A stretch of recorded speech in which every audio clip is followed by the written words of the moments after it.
कुछ लोग जिधर की हवा है उधर चल पड़ते हैं, हालांकि ये काम कचरे का है। दुश्मन से ज्यादा उस इंसान से सतर्क रहो जो आपके दुश्मन की भी दोस्त हो और आपका भी। अगर आपका कुत्ता किसी और को छोड़कर आप पे भौंकने लगे तो समझ लीजिए उसको खाना कोई और डाल रहा है। समझने वाली बात है, जानवर हो या इंसान। मुंह के आगे अलग और पीठ के पीछे अलग बोलने वाले व्यक्ति से हमेशा सोशल डिस्टेंस बनाकर रखिए, क्योंकि ऐसे लोग कोरोना से भी खतरनाक हैं। अपनी कमजोरियों को सार्वजनिक ना करें, वरना कब कौन आपकी कमजोरियों का कैसे फायदा उठा ले आपको पता भी नहीं चलेगा। अपने दोस्तों का राज हमेशा राज रखें, क्योंकि दोस्त ना जानते हुए भी बहुत कुछ जानता है। अगर आप उनकी पोल खोलेंगे तो आपका ही बचना मुश्किल है। परिवार में चल रहे अनबन को हमेशा राज रखना चाहिए, वरना ऐसी खबरों को लोग बहुत दिलचस्पी से फैलाते हैं और मजाक बनाते हैं, भले उनके घर में खुद महाभारत चल रहा हो।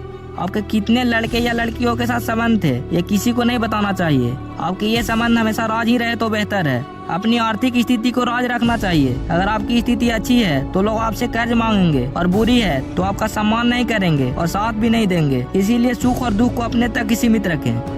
जो होता है वो अच्छे के लिए होता है, भले ही अभी बुरा लग रहा है, लेकिन आगे चल के पता चल जाएगा वो भी अच्छे के लिए हुआ था। कई बार अपनों की खुशी के लिए खुद की खुशी छोड़नी पड़े तो ज्यादा मत सोचना। अगर लाइफ में कुछ कमी है, कुछ परेशानी है, तो उसे ठीक करने के लिए सोचो। उसके बारे में सोच के दुखी होने से कोई मतलब नहीं। सच को तुरंत स्वीकार कर लो, क्योंकि किसी झूठ को सच मानने से परेशानी बढ़ती है, कम नहीं होती। अगर लाइफ में कुछ परफेक्ट नहीं है तो क्या हुआ, हिम्मत करके खुद को परफेक्ट बना लो।